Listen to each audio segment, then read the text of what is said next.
एक मंत्री थे, उनके ट्रेजरी बेंच में उस समय बैठते थे, मैं उनका नाम नहीं लूंगा, बहुत बड़े मंत्री थे। उन्होंने आईटी एग्जेम्पशन के लिए, इनकम टैक्स एग्जेम्पशन के लिए, मैं कृषक हूं और मैं कृषि से भी अर्न करता हूं, 7 करोड़ रुपए का गोभी गमले में उगाया था। गमले में 7 करोड़ रुपए की गोभी उगी थी। सोचिए कैसे 7 करोड़ रुपए की गोभी उग सकती है गमले में, ये मुझे नहीं पता है। देश में एक त्राहिमाम की सिचुएशन बनी थी अर्थनीति में, और उस समय पहली बार हिंदुस्तान के ऊपर वो त्रासदी आई थी कि देश के सोना को 67 टन ऑफ गोल्ड, इसको गिरवी रखा पड़ा था। और शंकर अय्यर जी कहते हैं कि मैं मुंबई के एयरपोर्ट में देख रहा था, चुपके गाड़ियां आ रही थी आरबीआई की, और हिंदुस्तान के सोने को एयर इंडिया के एयरबस में लोड किया जा रहा था। नरेंद्र मोदी जी के नेतृत्व में 1 लाख केजी सोना, 1 लाख केजी सोना बाहर से 2024 मई को हिंदुस्तान वापस आता है। यूपीए ने भारत मां के सोने को गिरवी रखा, हमारी मां के सोने को गिरवी रखा, और दूसरे लल्ला ने, हमारे नरेंद्र मोदी ने अपने मां को अलंकृत किया। ये होता है फर्क। ये कांग्रेस पार्टी कहती है कि रोहित शर्मा अनफिट है। रोहित शर्मा अनफिट नहीं है, राहुल गांधी अनफिट है। माननीय सदस्य संबित पात्रा जी।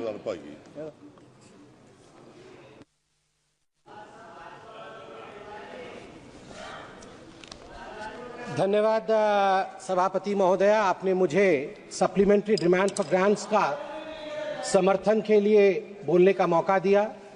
माननीय प्रधानमंत्री श्री नरेंद्र मोदी जी की दूरदर्शी नेतृत्व यह सुनिश्चित करती है कि जो भी हम खर्च कर रहे हैं उसका हर एक रुपया अर्थव्यवस्था को मजबूत करने के लिए, नागरिकों को सशक्त करने के लिए और एक सशक्त भारत के निर्माण के लिए ही खर्च होता है, उसका योगदान होता है।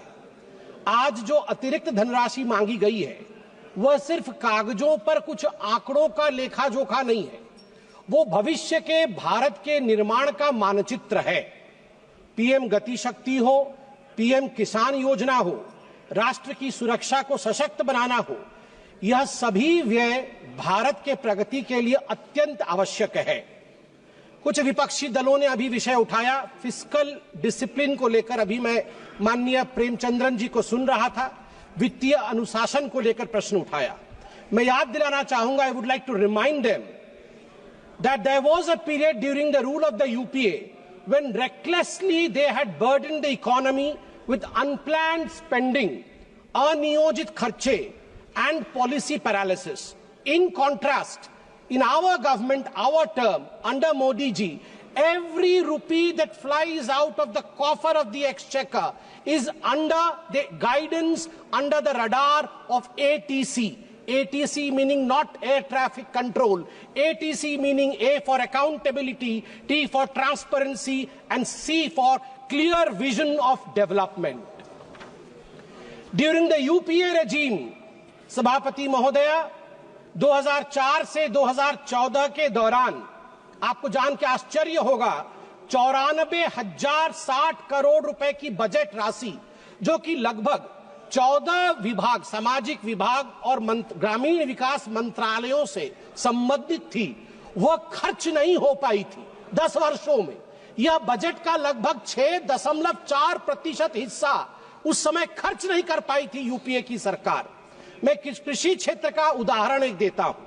2013-14 में कृषि का बजट यूपीए के समय में 27,663 करोड़ था। अब वह 5 गुना बढ़ करके 1,37,756 करोड़ हुआ है। फर्टिलाइजर की जो उर्वरक की जो सब्सिडी है वह भी 5 गुना बढ़ा है। अभी हाल फिलहाल में बिहार के भागलपुर से 19वां प्रधानमंत्री किसान सम्मान निधि में लगभग 10 करोड़ किसानों के लिए 22,000 करोड़ रुपए प्रधानमंत्री जी ने रिलीज किया। मैं याद दिलाना चाहूंगा कि एक उस समय की कहानी थी जिस समय कर्ज माफी की बात कांग्रेस पार्टी करती थी। एक मंत्री थे, उनके ट्रेजरी बेंच में उस समय बैठते थे, मैं उनका नाम नहीं लूंगा, बहुत बड़े मंत्री थे। उन्होंने आईटी एग्जेम्पशन के लिए, इनकम टैक्स एग्जेम्पशन के लिए, मैं कृषक हूं और मैं कृषि से भी अर्न करता हूं, 7 करोड़ रुपए का गोभी गमले में उगाया था। गमले में 7 करोड़ रुपए की गोभी उगी थी। सोचिए कैसे 7 करोड़ रुपए की गोभी उग सकती है गमले में, ये मुझे नहीं पता है। अब मैं 2 छोटे छोटे विषय हैं मगर बहुत मन के अंदर कहीं ना कहीं एक इम्प्रिंट छोड़ेगा। मैं उदाहरण देता हूं।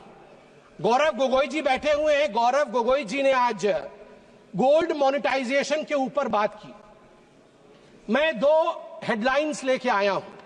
पहला हेडलाइन है इंडियन एक्सप्रेस का मुंबई से जो छपा था जुलाई 8, 1991 का हेडलाइन है, और ये लिखा है शंकर अय्यर ने।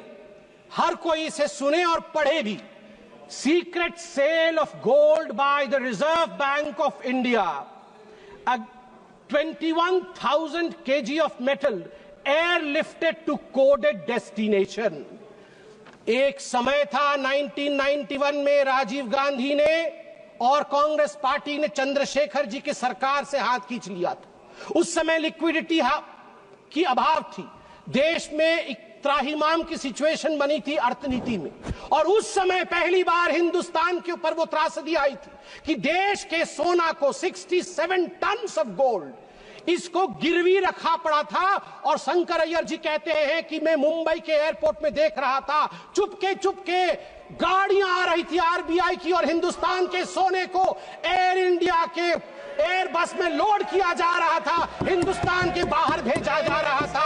आप सोच के देखिए। और दूसरा हेडलाइन सभापति महोदया में पढ़ना चाहूंगा 31 मई 2024 का, RBI brings back home 100 tons of gold from United kingdom.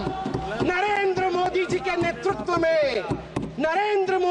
नेतृत्व में 1 लाख केजी सोना, 1 लाख केजी सोना बाहर से 2024 मई को हिंदुस्तान वापस आता है। एक ने, यूपीए ने भारत मां के सोने को गिरवी रखा, हमारी मां के सोने को गिरवी रखा, और दूसरे लल्ला ने, हमारे नरेंद्र मोदी ने अपने मां को अलंकृत किया। ये होता है फर्क। मैडम सभापति महोदया, मैं एक छोटा सा उदाहरण देके अपने विषय को समाप्ति की ओर ले जाऊंगा। मैं एक और उदाहरण देता हूं। पूरे इस सप्लीमेंट्री ग्रांट में power grid corporation of India limited PGCIL के लिए अधिक व्यय की मांग की गई है। मिनिस्ट्री ऑफ पावर के अंतर्गत आता है। मैं एक हेडलाइन पढ़ता हूं जुलाई 31, 2012 का।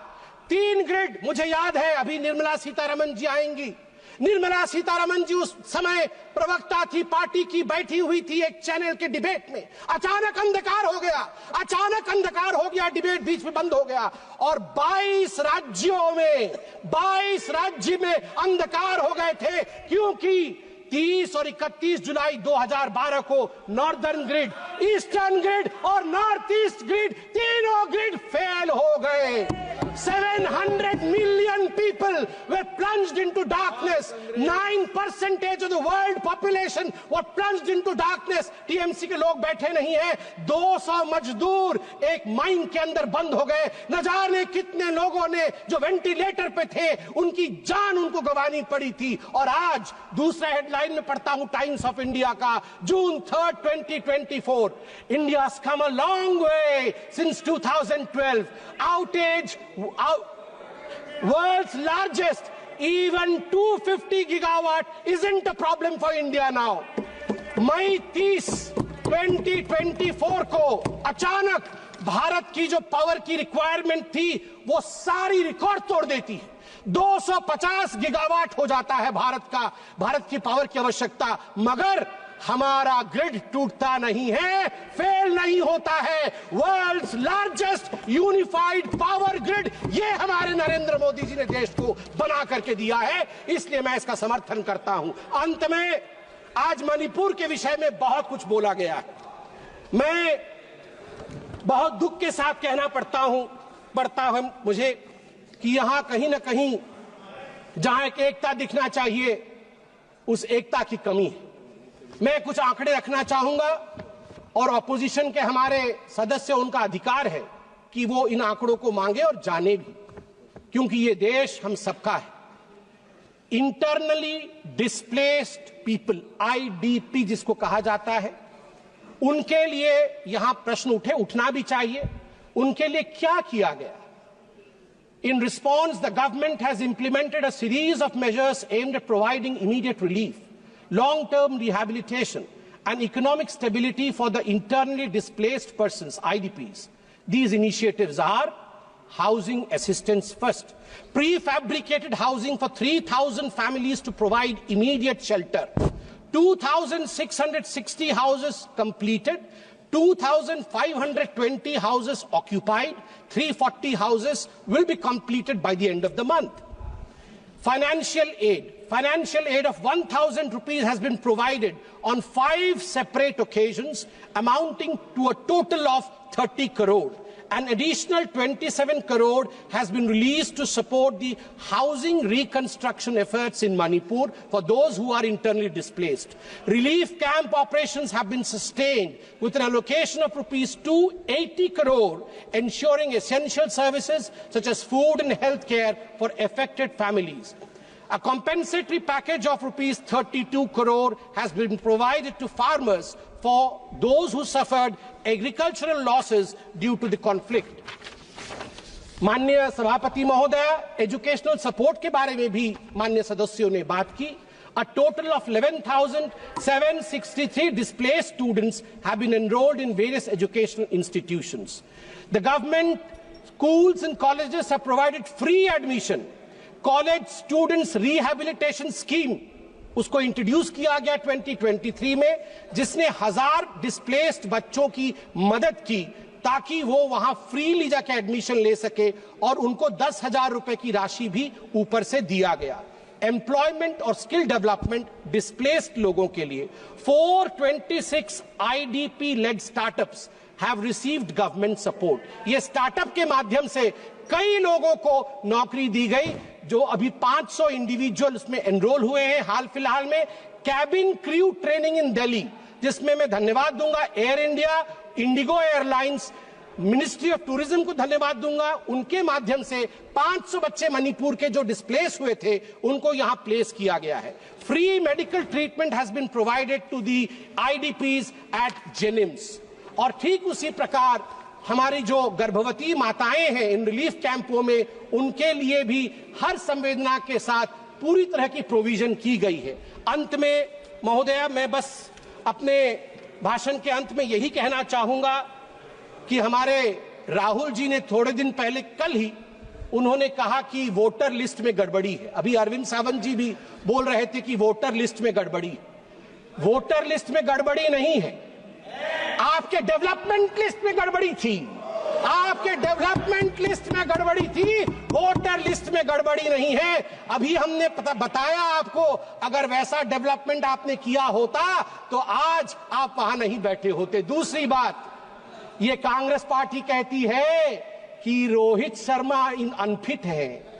रोहित शर्मा अनफिट नहीं है, राहुल गांधी अनफिट है। और मैं बता दूं, नरेंद्र मोदी जी के कप्तानी में ही आप देखिएगा भारत विश्व का चैंपियनशिप ट्रॉफी जीतेगी। भारत माता की जय, जय जगन्नाथ। न्यूज नेशन अब व्हाट्सएप पर खबरों के ताजा अपडेट के लिए न्यूज नेशन के इस QR कोड को स्कैन करें